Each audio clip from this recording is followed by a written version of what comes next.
Um episódio do podcast Rádio Novelo abalou o mundo literário ao trazer o relato da escritora Vanessa Bárbara sobre o fim do seu casamento com André Conte, editor e sócio fundador da Todavia, há cerca aí de 14 anos.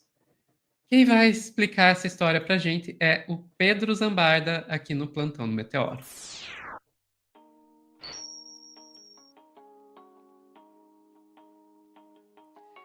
Cara, esse podcast aí causou, vai continuar causando e tem que causar. Tem que causar e eu ouvi da boca de uma pessoa qual o interesse público disso. Mano, são os principais nomes, é a cúpula da Companhia das Letras. É a galera da Folha, é a galera da grande mídia. Eu vou tentar resumir nesse corte, tá, gente? Porque muita gente tá vendo essa treta nas redes sociais e não tá entendendo nada, aí só dropam os nomes dos caras que teriam supostamente cometido o abuso. Mas, assim, o relato da Vanessa Bárbara... Eu não sei se você conhece o trabalho dela no New York Times, Sofia. Eu tô com as colunas dela aí na tela, só para o pessoal ver. A Vanessa é um prodígio mesmo, assim. Ela ganhou notoriedade na revista Piauí. Para quem não sabe, não sei se você conhece essa história, Sofia. A revista Piauí foi inspirada na New Yorker. Por isso que ela tem esse nome e tal, e tem o nome de uma região do Brasil. Era um projeto do sogro da Vanessa, que é o jornalista Mário Sérgio Conte, que era o diretor da revista Veja na época do impeachment do Collor. Olha, e o filho dele, o André Conte, foi casado com a Vanessa. Essas histórias não estão muito explicadas no podcast, mas eu estou trazendo aqui para vocês entenderem o contexto do peso dos nomes que aparecem nesse podcast. O casal que é retratado entre 2009 e 2011 são esses dois aqui. O André é o rapaz da direita. O Mário Sérgio Conte, que é o pai dele, apresenta o programa Diálogos na Globo News, que é um dos poucos programas da Globo News que ainda recebe gente de esquerda. O Mário Sérgio era da Libelu na ditadura, é um cara que...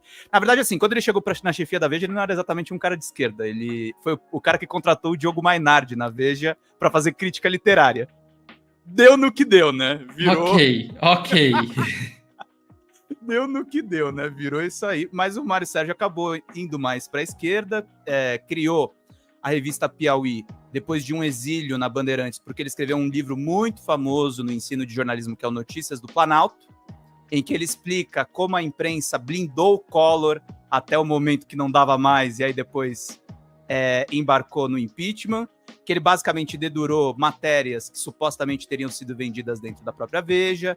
Então é o filho desse cara que está envolvido nesse escândalo. Aí vamos pro escândalo em si. Eu vou começar pela coluna da Mônica Bergamo, que analisa o impacto disso. Podcast sobre relacionamento abusivo abala meio literário. Vanessa Bárbara expôs traições do seu ex-marido André Conte, editor e sócio fundador da Todavia. A Todavia foi criada depois que ele trabalhou como editor na Companhia das Letras. Companhia das Letras que surgiu do Matina Suzuki, da galera da Folha, é uma das editoras mais conceituadas, livros que ganham jabuti.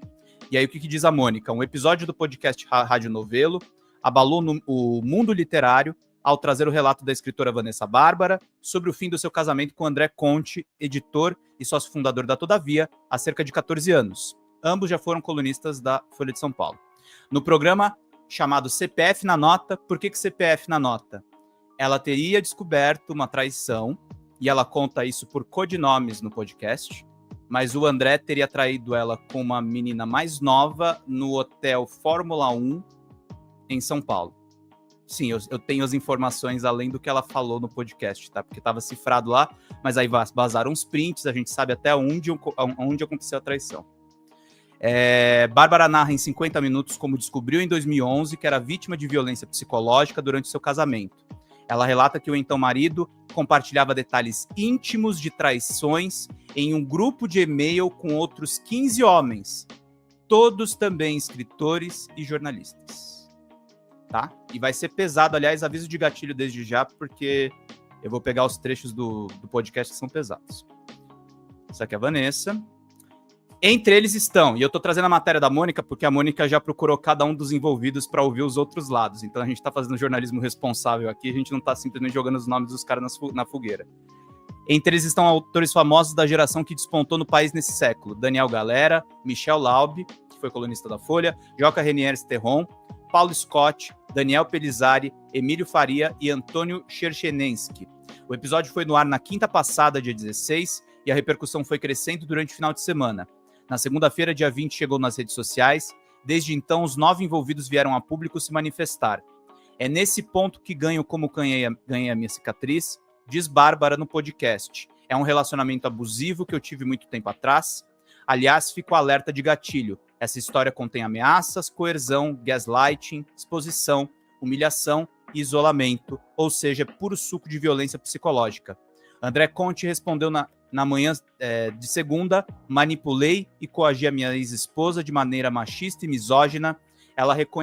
Ele reconheceu que num grupo de e-mails expus pessoas, traí amigos e colegas e inventei intrigas.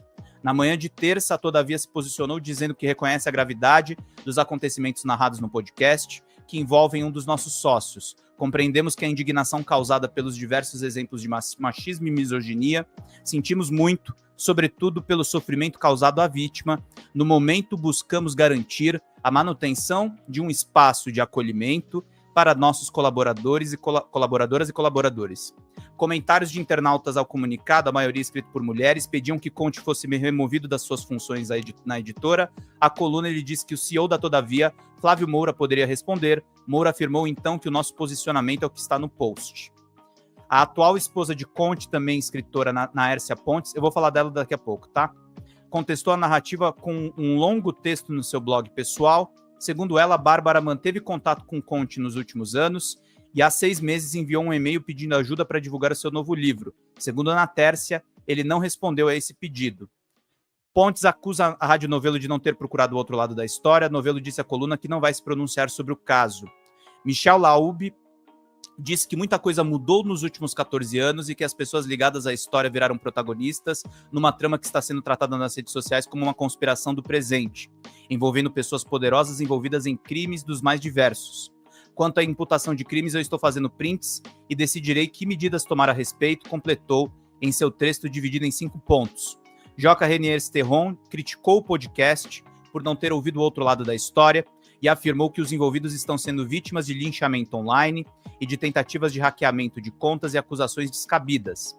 A obsessão pelo punitivismo precisa evoluir para uma argumentação lógica que nos conduza para além do maniqueísmo, acrescentou.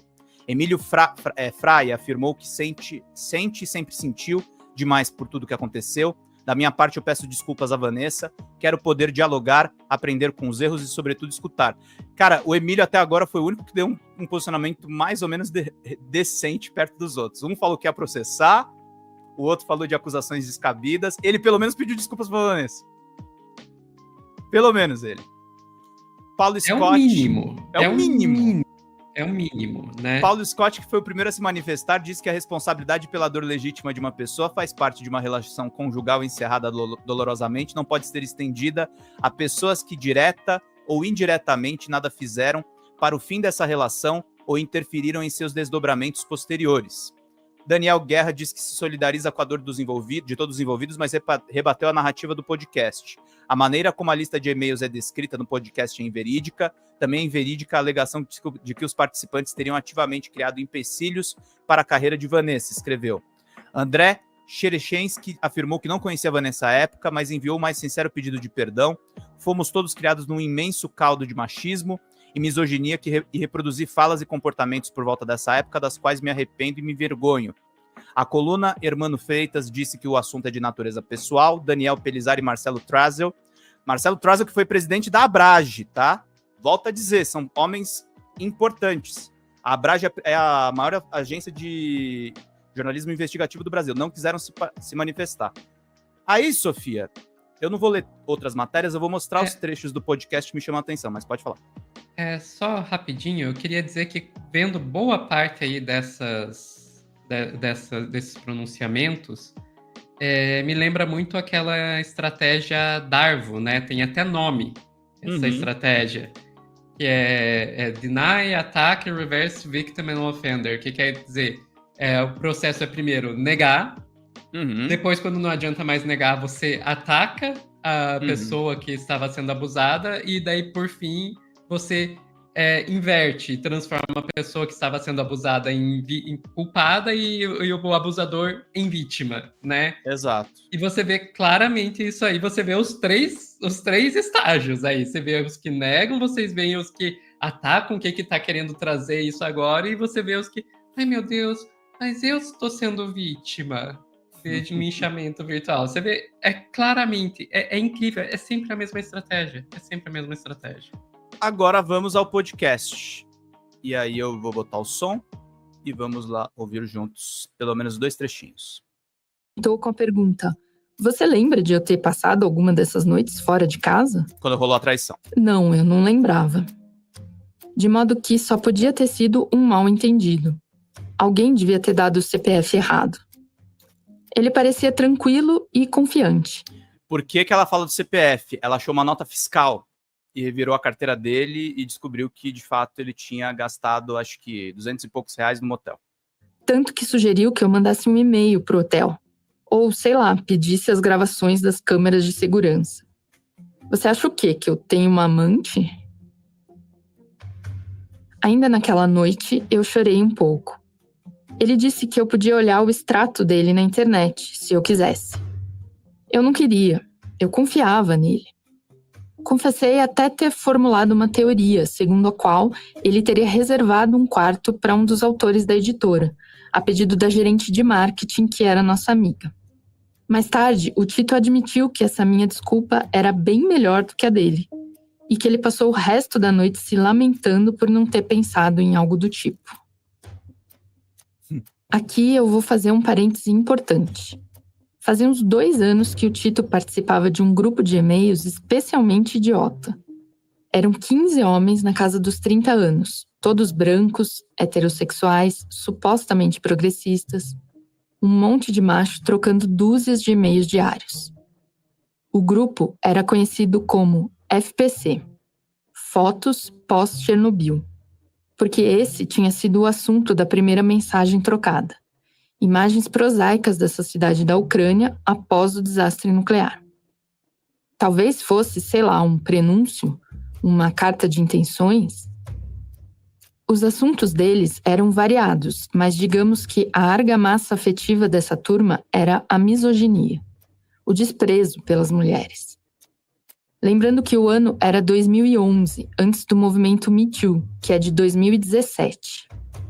E ainda assim, eles sabiam o que estavam fazendo. O maior medo deles era que o conteúdo das mensagens vazasse. Um evento hipotético que eles chamavam de FPC Breach. É assim, Sofia, eu faço parte de vários grupos que às vezes eu tenho uns amigos aí, eu não jogo bola, mas eu tenho uns amigos aí, mas eu não tenho medo que vazem minhas mensagens dos grupos.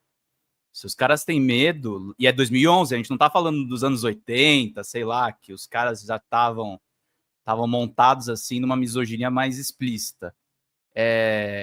São caras de esquerda, caras supostamente desconstruídos. E aí vamos para uma parte pesada. O esquerdomacho existe. O esquerdomacho existe e ele pode, sim, te machucar. Às vezes até mais do que o cara de direita, porque o cara de direita você não vai se relacionar com ele, né? Então, vou voltar aqui um pouquinho. Vamos lá. Consegui acesso administrativo à máquina. Eu mexi no registro e instalei uma ferramenta espiã que inicializava junto com o computador. E aí, naquela segunda-feira, eu respirei fundo e fui em frente. Passei umas 3 horas lendo as mensagens até dar o assunto por encerrado, desligar tudo e ir embora. A verdade era simples, o Tito começou a me trair em janeiro com a Olga durante aquele acampamento. E saber dessa verdade foi um alívio. Essa mulher era do movimento Passe Livre, pelo menos é o que ela diz no podcast. Uma menina mais nova. Pior foi saber de todo o resto. É que no dia seguinte, ele contou tudo para os brothers, em detalhes. 3 membros de FPC, incluindo um outro escritor/jornalista que eu considerava ser um amigo próximo, sabiam de todas as minúcias da traição fazia cerca de 4 meses. E desde então, todos os 15 cavalheiros da lista andavam trocando relatórios sistemáticos sobre o que se passava com o meu casamento. As angústias do Tito, suas vitórias, sua capacidade de improvisar mentiras. Como eu falei, a lista do FPC era toda de homens conhecidos no jornalismo e na literatura, as áreas em que eu vivia e trabalhava, e que eu ainda vivo e trabalho. Naquela tarde, eu li um monte de mensagens sobre mim e sobre outras mulheres desse mesmo universo jornalístico/literário. Nessas mensagens, os solteiros descreviam pormenores dos encontros. Os casados dividiam particularidades das esposas e detalhes sobre a vida bandida. Uma mulher podia ser classificada como fácil. Vida bandida é o código deles para pulada de cerca, tá? Eles estão casados e aí eles vão lá se divertir com uma mulher fora. E recomendada a outros membros da lista. Eles escreviam coisas supostamente chocantes, feito um grupo de meninos da 5ª série no vestiário da escola. Por exemplo, na lista, eles chamavam um ao outro de pais. Se um pai não tinha mais interesse numa determinada mulher, ou uma determinada xoxota, como eles diziam, ele tinha o dever de colocá-la à disposição dos outros pais, que poderiam aproveitar melhor o produto. E no meio de tudo isso, tinha as idas e vindas da minha história, que eu estava vendo agora do outro lado. Eu vi ali pessoas que me conheciam e que eu achava que conhecia, acompanhando a minha humilhação como se fosse uma novela diária. Que isso, Sofia? Esse é o ponto. O pessoal fala assim, uma fofoca. Não é uma fofoca. É um trauma que essa mulher viveu na mão de caras que ela tem que encarar muitas vezes no mercado, porque ela continuou sendo escritora. Inclusive, ela transformou, é importante dizer, o Estadão lembrou e a Folha também. Tem um livro dela de 2015 que ela contava a mesma história de maneira cifrada, que é um livro chamado Operação Impensável. Você pode, no máximo, sei lá, estou fazendo advogado do diabo aqui, eu estou dando totalmente a razão à Vanessa, mesmo porque ela foi a vítima, e ela enfrentou esse trauma e a gente não sabe o que ela passou para poder tornar isso público. E falo isso na posição assim, gente, eu sou homem, sou cis, sou hétero, já fui namorado bosta, já fui homem bosta, eu sei disso tudo. Eu sei disso. Eu sei da minha parcela de culpa. Agora, assim, segura seus BOs, gente. Se vocês fizerem esse grupo, se as mensagens são verdadeiras, desculpa, vocês vão ser cobrados por isso. Mesmo sendo uma história íntima e tal, mas assim, não dá direito para vocês fazerem isso com as esposas de vocês. Exato. Com ninguém, na verdade. Não façam isso com ninguém. Exatamente. Mas eu tô falando assim, aumenta ainda o peso da coisa porque você tá falando de uma pessoa que você tem relacionamento estável. Ela tá mais vulnerável para você. Então, assim, moralmente tá errado e não é difamação. Ela tá fazendo um relato, ela foi cuidadosa e deixou os nomes cifrados. E aí eu queria terminar de falar, e eu não quero fazer um ataque à Tércia Pontes, que é a esposa do André Conte. Mas ela fez uma carta... Antes disso, eu posso só trazer uma vai coisinha lá. aqui? Eu vi gente no chat falando, o Meteoro virou canal de fofoca e tal. Eu vou trazer a resposta da Lidiane Falcone Altoé aqui. Fofoca, esse assunto é muito sério e precisa ser tratado. Mulheres sempre passam por isso e são as únicas a saírem feridas. Isso. E o Victor Xavier dizendo aqui, isso não é um caso isolado, por isso é tão relevante. Exatamente, gente, isso não é um caso isolado, isso é... E a gente tem que pensar aqui, o Pedro já disse isso, eu vou reforçar, a gente está falando de alguns dos homens mais poderosos do mercado literário. Para alguém que trabalha nesse mercado... São chefes dela, gente, são os colegas dela, era o marido dela. Esse é o tipo de coisa que pode destruir. Esse é o tipo de denúncia que pode destruir a carreira de quem está denunciando, não de quem está sendo denunciado. Quem está sendo denunciado vai fazer esse drama, ai meu Deus, estou sendo vítima de linchamento, mas as próprias respostas que a gente está vendo mostram que esses caras estão bem seguros, né? Inclusive, vou até... Agora, você é o advogado tá do diabo. Risco. Os caras do grupo foram piores do que o marido. O marido que fez as piores coisas... Ele fez uma carta, Sofia, um monte de gente falou que ele é patético assim, mas ele fez uma carta pedindo desculpas. Ele fez o mínimo. Tipo, errei, mas aí vem a mulher dele, e aí é um problema que vem na carta dela. E não é machismo que eu tô tendo com a doutora Ana Tércia Pontes, não, mas assim, ela escreveu uma carta com raiva, querendo defender o marido. E aí ela solta aqui. Na Tércia também mencionou que vem sendo assediada por e-mails, essa nota do Metrópolis que resume aqui, por e-mails da Vanessa, que continua a enviar mensagens ao ex-marido em busca de ajuda em pouco mais de 6 meses, o que mudou no caráter do destinatário do último e-mail, datado de 17 de junho de 2024, e o monstro que ela pinta no podcast. Eu me pergunto de novo, por que 6 meses depois desse doce pedido de favor, e foram muitos, elogios à pessoa do meu marido viraram um ataque cretino via podcast, com direito a uma trilha sonora pândega e uma rajada de metralhadora de moralidade? Ela chama ela também de... Ela lembra aqui, vamos fazer 14 anos juntos, nestes anos mudamos muito, como sonha acontecer a qualquer ser humano com a alquimia do tempo. Mas essa vítima assassina, ela compara a Vanessa Bárbara a Suzane von Richthofen na resposta. É muito bizarro. No Manda Aqui. E aí eu falo com uma pessoa que morou na Zona Norte. Ela tá falando das veinhas de Santana, da Zona Norte de São Paulo, que eram apoiadores da ditadura. Ela usa uma figura de linguagem para desclassificar as denúncias. Nada mudou, tem saudades dela, dele, e só tornou ela mais cínica e amoral. Inicia na Tércia. Ela descreveu o casamento de Vanessa e André como imaturo, sem sexo, cheio de mentiras e abusos psicológicos, e defendeu que manter um grupo como o sócio do Todavia pertencia, onde ele compartilhava histórias do casal e tecia comentários misóginos sobre a então esposa, é natural. Ele tinha um grupo machista de amigos com quem desabafava, mas falava mal dos outros e de assuntos variados e ria.